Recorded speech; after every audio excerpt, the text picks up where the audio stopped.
Setiap orang yang melintasi jalur Bandung, Sumedang pasti mengenal kawasan Cadas Pangeran. Di tempat ini berdiri sebuah patung yang menggambarkan dua tokoh sedang berjabat tangan, salah satunya menggunakan tangan kiri. Banyak orang melihatnya sebagai monumen biasa, padahal di balik patung itu tersimpan kisah sejarah yang penuh makna tentang keberanian, kepemimpinan, dan perjuangan rakyat Sumedang. Tokoh yang diabadikan dalam patung tersebut adalah Pangeran Kusumadinata IX, Bupati Sumedang yang memerintah pada periode 1791-1828. Ia lebih dikenal dengan sebutan Pangeran Kornel. Nama Kornel diyakini berasal dari kata kolonel, pangkat militer yang diberikan pemerintah kolonial Belanda kepadanya. Dalam struktur pemerintahan kolonial, Pangeran Kornel dianggap sebagai tokoh yang cakap dan dipercaya memimpin kekuatan militer para bupati di wilayah Tatar Sunda. Namun, Pangeran Kornel bukan sekadar pejabat kolonial. Ia dikenal sebagai pemimpin yang tegas, bijaksana, dekat dengan rakyat, dan memiliki pemahaman agama serta ilmu pengetahuan yang luas. Pada masa kepemimpinannya, wilayah Sumedang berkembang pesat. Bahkan, pada awal abad ke-19, wilayah administrasi Sumedang pernah mencakup daerah yang sangat luas hingga mendekati setengah wilayah Jawa Barat. Masa itu sering disebut sebagai salah satu periode kejayaan Sumedang. Awal kehidupan, dari Aom Jamu hingga menjadi bupati. Sebelum dikenal sebagai Pangeran Kornel, ia bernama Aom Jamu atau Suryanagara. Ia berasal dari garis keturunan bangsawan Sumedang Larang dari pihak ibu dan keturunan bangsawan Limbangan dari pihak ayah. Ayahnya, Adipati Suryanagara, wafat ketika Aom Jamu masih kecil. Sejak saat itu, perjalanan hidupnya tidak berjalan mulus. Setelah wafatnya sang ayah, pemerintahan kolonial Belanda mengangkat pamannya, Adipati Suryalaga, sebagai Bupati Sumedang. Namun, pamannya pun wafat sebelum Aom Jamu dewasa. Kekosongan kekuasaan kemudian diisi oleh pejabat bupati yang bukan berasal dari keturunan bangsawan Sumedang Larang. Pada masa itu, jabatan bupati hampir setara dengan raja, dan pengangkatan pejabat sangat dipengaruhi oleh kepentingan pemerintah kolonial. Belanda kemudian mengangkat Adipati Tanubaya dari Parakan Muncang sebagai Bupati Sumedang. Tanubaya bahkan menjadikan Aom Jamu sebagai menantunya. Akan tetapi, ia justru tidak menghendaki Aom Jamu menjadi penerus kekuasaan di Sumedang. Jabatan bupati akhirnya diberikan kepada menantunya yang lain, Adipati Patrakusuma. Situasi ini membuat posisi Aom Jamu semakin terancam. Konon, Patrakusuma berencana menyingkirkan Aom Jamu agar tidak ada lagi keturunan asli bangsawan Sumedang yang berhak atas jabatan bupati. Menyadari bahaya yang mengancam dirinya, Aom Jamu memilih meninggalkan Sumedang dan menyelamatkan diri ke wilayah Cianjur Selatan. Di daerah Kalapanunggal, Aom Jamu hidup sebagai rakyat biasa. Ia menyamar untuk menghindari kejaran musuh. Namun, kecakapannya dalam menunggang kuda dan kemampuannya membaca Al-Quran menimbulkan kecurigaan seorang mandor perkebunan kopi. Dari sinilah identitas Aom Jamu mulai terungkap. Mandor tersebut kemudian melaporkan keberadaan Aom Jamu kepada Bupati Cianjur, Wiratanudatar Enam.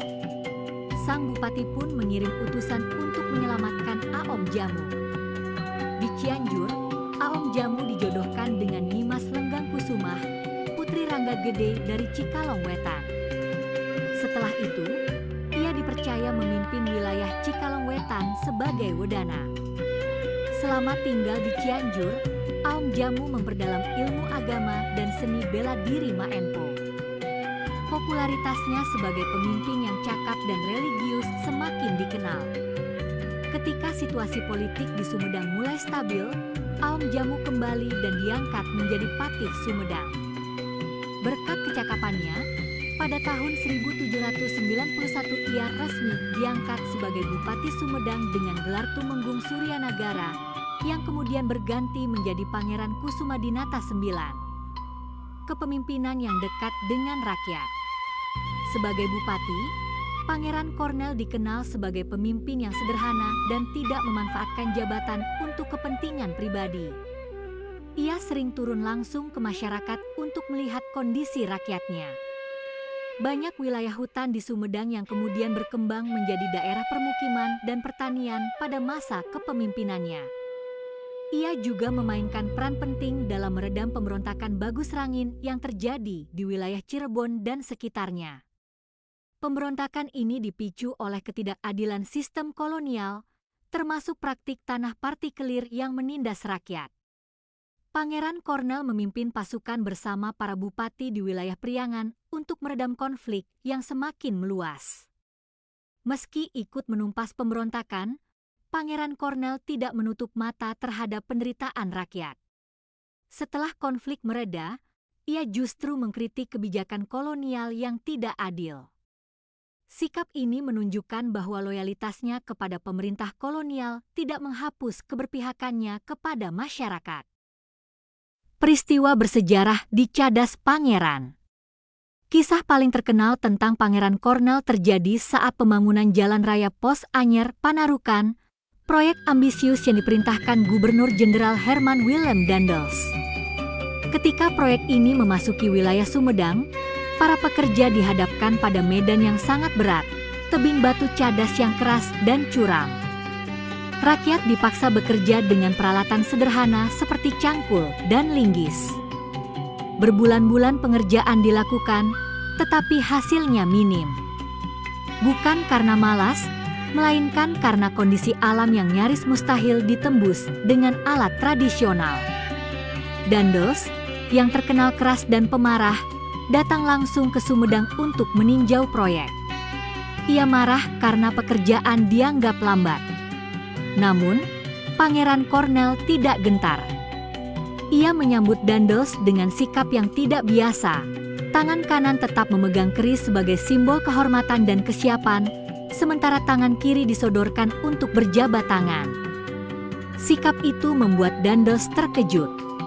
Ia menyadari bahwa keterlambatan proyek bukan semata kesalahan rakyat atau bupati, melainkan akibat medan yang sangat sulit.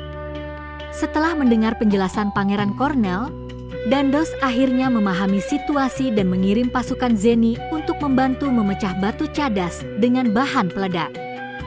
Peristiwa tersebut kemudian dikenang sebagai simbol keberanian seorang pemimpin yang berani berdiri di antara kekuasaan kolonial dan penderitaan rakyat. Dari sinilah nama Cadas Pangeran lahir sebagai penghormatan terhadap keberanian Pangeran Cornell. Makna sejarah bagi Sumedang. Kini, lebih dari 2 abad telah berlalu sejak peristiwa itu terjadi. Jalan Cadas Pangeran bukan hanya jalur penghubung antara Bandung, Sumedang, Majalengka, dan Cirebon, tetapi juga monumen sejarah yang hidup.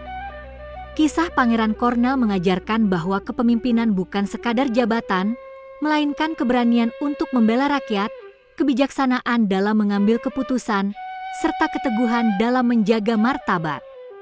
Cadas Pangeran bukan hanya tentang masa lalu, tetapi juga tentang identitas dan kebanggaan orang Sumedang.